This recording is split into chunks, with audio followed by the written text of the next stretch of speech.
Hello guys, welcome to another video. Today we're going to talk about Fibonacci. So what is Fibonacci?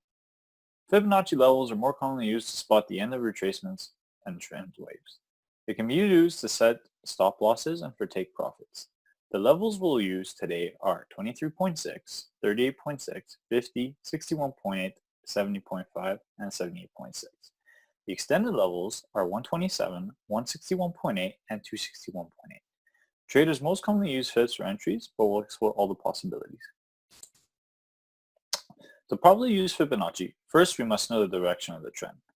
However, first let's make sure everyone has their correct levels in their fib tool.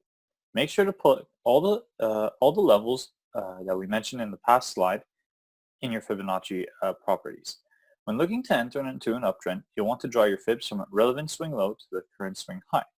When looking to enter a downtrend, you'll want to draw from the relevant chart high to the current swing low. Below are two examples, one for when you're looking to buy and one for when you're looking to sell.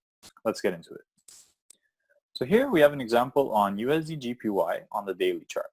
We can see that this is the swing low and swing high. Okay. Now this is another swing low and another swing high. In this case, we have put the Fibonacci from this swing low to this swing high. How do we know when we're getting close to putting our Fibonacci? How do we know when the retracement is coming? Basically, a good way to spot the retracement is to use our moving averages in conjunction with our Fibonacci properties. So we can see that here we have a moving average cross, meaning we put our Fibonacci tool from the swing low to the swing high from the beginning of this Fibonacci, from the beginning of this moving average cross.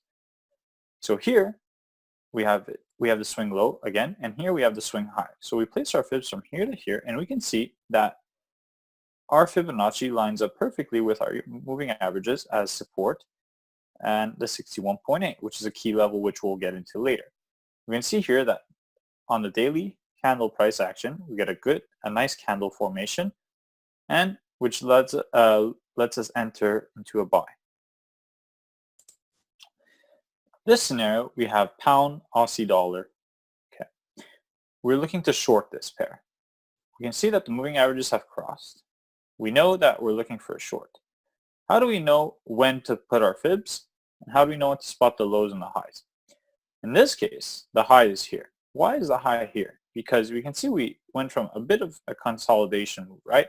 So this is not a right wave, right? The high of the wave starts here all the way to the bottom. Now, how do we know this is the bottom? Because price starts moving up towards the moving average. So because we know that price is moving towards the moving average, we put our Fibonacci from the top to the bottom. Okay, only when price is around here can you really put this Fibonacci tool on your chart. We can see that our 61.8 is right here. We can see that we form an M pattern that we talked about in the chart patterns right here. Okay, what would be the entry signal here? Normally, we'd wait for a first bearish candle. Our first bearish candle is here on the 4-hour chart. We could put our stop loss above this point, okay? Or we could wait for a pattern such as this M pattern. We could see that it netted us a cool 200 pips. While there are quite a few Fibonacci levels, we only focus on a few key ones. For our strategy, the further price goes into the fib structure without breaking is the best, almost like a rubber band. The 50% is also known as the fulcrum point or the pivot. You can trade off this level, but we rarely do. Our favorite fib entry levels are the 61.8, 70.5, and the 78.6. The 88% is widely overlooked but very effective, but we will not talk about it today. Going back to this example, and we'll go to the previous example as well. We can see how key the 61.8 is. We can see that there's a nice daily candle close above the 61.8. Along with the moving averages. This is very good confluence. In the second example, we can see that price never hesitated at all until we got to the 61.8 level. 61.8, we got the bearish candle. If you had entered here, you may have been in a bit of psychological, turmoil, because the price went down and then it came back up. But it's only more confirmation that we get the M pattern right off. Always remember to put a good stop loss that you feel comfortable with and let the trade run. Fibs can also be used for take profits. For those, we'll be using the extension side of the fibs. Take profits using fibs are the 127, the 161.8, and the 261.8. However, when using Fibonacci for take profits, you're going to draw it backwards, from low to high for sells and high to low for buys. Let's look at a few examples. In this example, we are going short. So we can see that the wave starts here and the wave ends here. Okay? How do we know that? Because price starts coming back towards our moving average. We can see that if we had placed our fibs from here to here, okay, we would have gotten a 61.8 rejection of the 61.8 level in this scenario. Now, when we say draw your fibs backwards, normally when we want to go short, we draw our fibs like this, from swing high to swing low, in order to find the rejection point. But to find our take profit targets, we want to draw it the opposite way. So we actually want to draw it like this, going like this, to get the profit targets.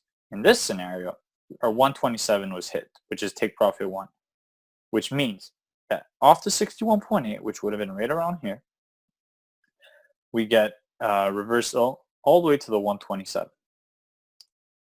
The other take profit targets are very deep into market structure and must be only looked at once depending on the strength of a trend. For example, this is AUD/USD on the 4-hour chart. We can see that we came all the way to 72. At the beginning of the year, the high of AUD/USD was all the way to 0.81000, meaning that shorting from there, you'd have a much higher chance of hitting your take profits, all your take profit targets, rather than in this part of the trend when we know we've already dropped 900 pips. In this example, we have AUD versus New Zealand dollar. Okay, we can see that we draw our fibs from here to here because we have the low of the wave and the high of the wave here. Okay, once we draw it from here to here, we get a rejection. This, in fact, would be the 61.8 level. Okay, but because we're looking to buy, we would actually draw our fib levels the other way, okay, to get the profit target. So in this scenario, 127 and 161. And in this scenario again, we can see that 127 was hit and then we fell backwards. So to add to this, now we want to draw our fibs from here to here to look for another entry point on this pair. Fibonacci. Lastly, fibs can be used for stop loss placement. Rule of thumb, 3 levels below your entry, so keep that in mind when planning a trade. If you enter, for example, if we enter at the 61.8 level, then your stop loss would be below or above the 88% depending on the direction. Fibonacci can be a great asset to your style if used correctly. It can also be used on all time frames. Just keep in mind that stop loss and profit targets are large on upper time frames, just like chart patterns.